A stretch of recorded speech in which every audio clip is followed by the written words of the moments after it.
ஓம் சுக்லாம் பிரதரம் விஷ்ணும் சசிவர்ணம் சவ்யம் பிரச்சனவதம் தியாயே சர்வ விக்னோப உபசாந்தகே. நண்பர்களை இன்றைய நாள் இணைய நாள் நிகழ்ச்சியில் உங்களை சந்திப்பதில் மிகவும் மகிழ்ச்சி. என்று பரபவ வருடம் வைகாசி மாதம் 27ஆம் தேதி 10/6/2026 புதன்கிழமை. இன்றைய திதி தசமி. இரவு 12:59 வரை.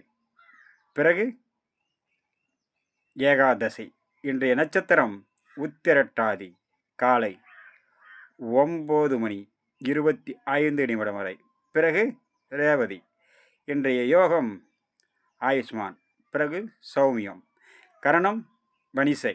நேத்திரம் 1 ஜீவன் பாதி. இன்று சித்த யோகமும் அமிர்த யோகமும் கூடிய நன்னாள் இன்றைய நாள். இன்று மிகவும் சிறந்த நாள். அகஸ்திய தமனம். இன்றைய சிறப்பு வீட்டுக்கு பூஜை செய்யலாம். கிரகபிரவேசத்துக்கு உகந்த நாள். தெய்வீக அருளுக்கு உகந்த நாள். தெய்வ கடாட்சத்துக்கு உகந்த நாள். ஏகாதசி மிகவும் சிறந்த தெய்வீக வழிபாட்டுக்கு உகந்த நாளாக இன்றைய நாள். இன்றைய குளிகாதி நேரம் நல்ல நேரம் காலை 6 மணி முதல் 7:30 வரை. பிறகு 9 மணி முதல் 10:30 வரை. இன்றைய குளிகை 10:30 முதல் முற்பகல் 12 மணி வரை. ராகு காலம் மதியம் 12 மணி முதல் 1:30 வரை.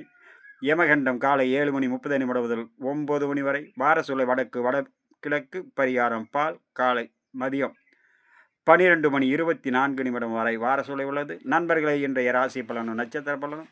மேச ராசியில் பிறந்தவர்களுக்கு இன்றைய நாள் மிகவும் சிறந்த நாள்.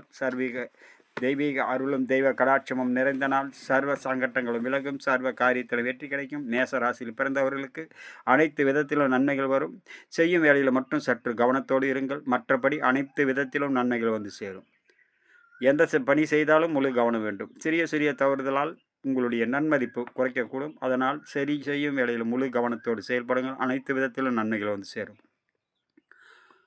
உங்களுக்கு அஸ்வதி நட்சத்திரம் அனைத்து காரியத்திலும் வெற்றி கிடைக்கும். பரணி செய்யும் வேலையில் முழு கவனத்தோடு இருங்க. அனைத்து விதத்திலும் நன்மைகள் வந்து சேரும். சிக்கல்கள் தீர்வாகும். புதிய முயற்சிகள் கை கொடுக்கும். நல்லோருடைய ஆசையும் அரவணைப்பும் கிடைக்கக்கூடிய நாளாக அமையும். இன்றைய நாள் சர்வ சங்கட்டங்களும் தீர்வாகும்.